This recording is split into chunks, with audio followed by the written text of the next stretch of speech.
Bismillahirrahmanirrahim. Assalamualaikum warahmatullahi wabarakatuh. Di video kali ini saya akan mereview jurnal terkait konsep uang terhadap waktu. Sebelumnya perkenalkan, nama saya Riki Almanza, NIM saya 3520191. Saya berasal dari kelas IE20C3, mata kuliah Ekonomi Teknik. Oke, langsung saja. Ini dia biodata jurnalnya. Judul jurnal kajian perbedaan time value of money atau economic value of time dalam perspektif syariah. Lalu ini nama penulisnya ada Dedi Ahmad Fajar. Nama jurnalnya ialah Jurnal Ilmiah Ekonomi Islam. Tahun jurnalnya 2021. Halaman jurnal terdiri dari halaman 1 sampai 6 atau 6 halaman. Tujuan jurnal ini adalah untuk memberikan pemahaman terhadap masyarakat terkait perbedaan antara time value of money dan economic value of time berdasarkan prinsip syariah.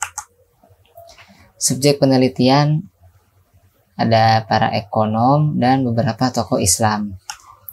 Metode penelitian yang digunakan adalah deskriptif kualitatif. Yang terdiri dari deskriptif kualitatif melibatkan proses yang konseptualisasi. Lalu yang kedua, pada penulisan ini terfokus pada bagaimana mendapatkan fakta-fakta dengan teliti dan jelas. Lalu yang ketiga, dalam pengambilan data yang digunakan dari data sekunder yang bersumber dari publikasi yang meliputi jurnal ilmiah, buku, website, dan surat kabar yang menjadikan permasalahan ini dibahas dalam penelitian. Hasil penelitian, persoalan dibahas sebetulnya sangat berkaitan dengan masalah uang.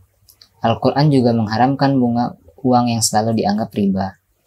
Teori economic value of time sesuai dengan syariat Islam karena uang itu sendiri sebenarnya tidak memiliki nilai waktu. Namun, waktulah yang memiliki nilai ekonomi. Di dalam ekonomi Islam, uang bukanlah komoditas. Uang itu sendiri tidak memberikan kegunaan. Akan tetapi, fungsi uanglah yang memberikan kegunaan. Berkenaan dengan uang, bahwa dalam ekonomi konvensional timbul pemikiran nilai uang menurut waktu, atau kita sebut time value of money. Landasan atau keadaan yang digunakan oleh ekonomi konvensional inilah yang ditolak dalam ekonomi syariah. Dalam konsep ekonomi konvensional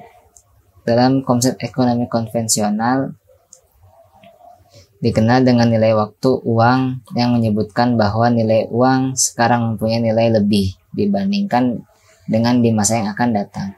Maka uang haruslah bertambah dan bertumbuh karena adanya pertambahan waktu agar tidak tergerus nilainya untuk mengkorelasikan antara waktu dan nilai uang.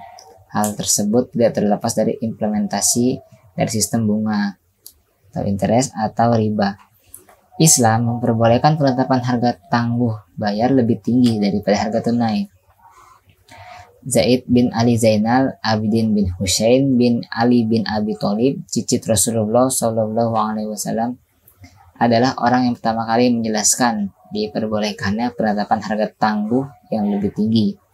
Itu sama sekali bukan disebabkan time value of money, namun karena semata-mata ditahannya hak penjual barang.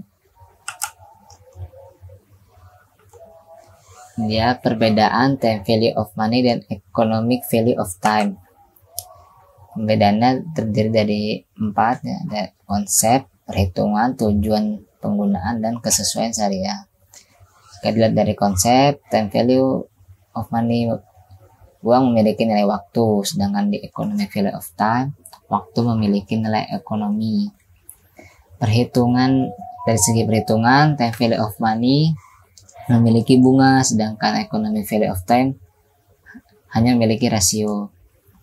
Tujuan penggunaannya, time value of money itu maksimum utility, sedangkan economic value of time maksimum maslahah. Dari segi kesesuaian syariah, time value of money tidak sesuai atau sangat tidak dianjurkan dalam agama Islam, sedangkan economic value of time sesuai. kesimpulan dari penelitian ini, berdasarkan uraian di atas dan diskusi, maka dapat kita simpulkan yang sesuai dengan kaidah syariah adalah konsep economic value of time.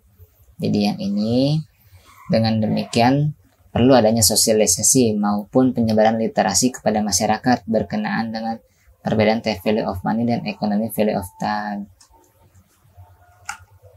Keunggulan jurnal ini, yang pertama, penjelasannya cukup jelas, dilandasi oleh ayat-ayat Al-Quran sebagai bukti dan rumus sebagai perumpamaan. Yang kedua, memperhatikan tanda baca dan penulisan kata, seperti kata asing yang diberi tulisan miring, tanda koma, dan tanda dan titik yang jelas, serta lainnya. Ketiga, terdapat penjelasan mengapa sesuatu hal dikatakan diskonto, riba, dan lain sebagainya. Kelemahan jurnal ini, yang pertama, tidak memiliki namanya hipotesis penelitian, kerangka penelitian, dan kerangka pemikiran. Yang kedua, kesimpulan penelitian sangat dikit walaupun sudah mencakup saran. Tiga, subjek penelitian ditulis secara tersirat. Oke, mungkin sekian penjelasan dari saya terkait konsep uang terhadap waktu. Kurang lebihnya mohon maaf. Wassalamualaikum warahmatullahi wabarakatuh.